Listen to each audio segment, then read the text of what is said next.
বন্দুক কিনে দিয়েছে, ফোন কিনে দিয়েছে। আমার কি না ভয় লাগছিল না। 9টা। আমার তো এখন পুজোর জামা কাপড়ই কেনা হয়নি। ওই 4টা কই 5টা হয়েছে আমি জানি।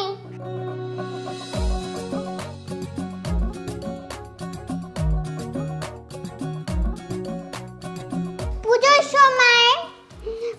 সময় আমার তো এখন পুজোর জামা কাপড়ই কেনা হয়নি, খালি জুতো কেনা হয়েছে অনেকগুলো।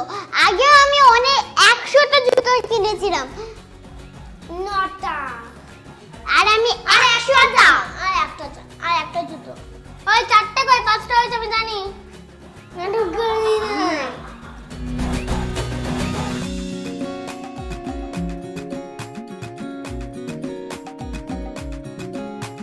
পুজোর সময় তো ঘুরতে যাওয়া হয় না। যাই তো মাঝে মাঝে।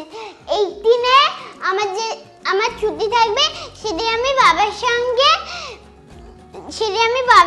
আর মার সঙ্গে আর ঠাম্মির সঙ্গে, হ্যাঁ, আর আমার বাবা মা আর আমার বাবা আমাকে বন্দুক কিনে দিয়েছে, ফোন কিনে দিয়েছে। মানে বল নকল ফোন, যেগুলো পিছনে ব্যাটারি ভরে রাখতে হয়, আর যেগুলো চশমা পায়।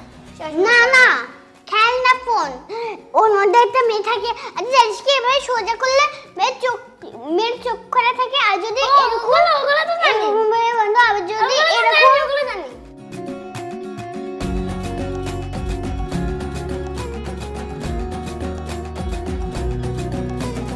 পুজোর সময় তো শো আছে আমাদের, সেই জন্য শো আছে বলে আমরা ঘুরতে যেতে পারবো না।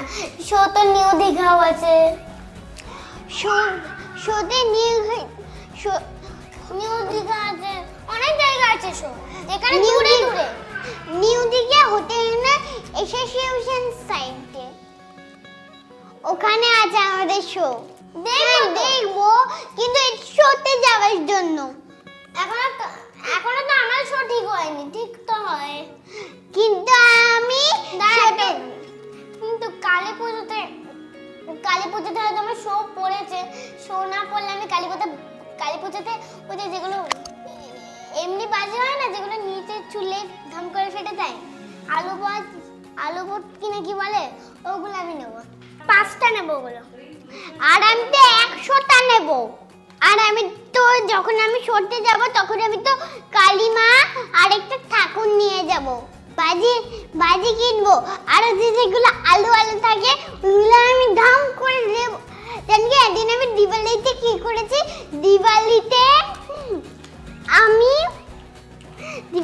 আমি এরকম ভাবে আমার স্যারের বাড়িতে গেছিলাম, বাসির স্যারের বাড়িতে। ওখানে স্যার আমাকে যে দান্ডিগুলো যেগুলো থাকে, যার মধ্যে গোল গোল স্টাইল করা, ওইগুলোকে ঘোরাতে স্যার দিচ্ছিল। মা বারণ করেছে, ভাগ্যিস ওইগুলো আমার গায়ে লাগতো না, স্যারে ঘোরাচ্ছিল।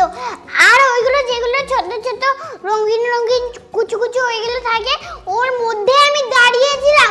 আমার কি না ভয় লাগছিল না, আমার মনে হচ্ছিল যেন আমি পুড়ে গিয়ে জ্বলে গিয়ে কোথাও উড়ে যাব।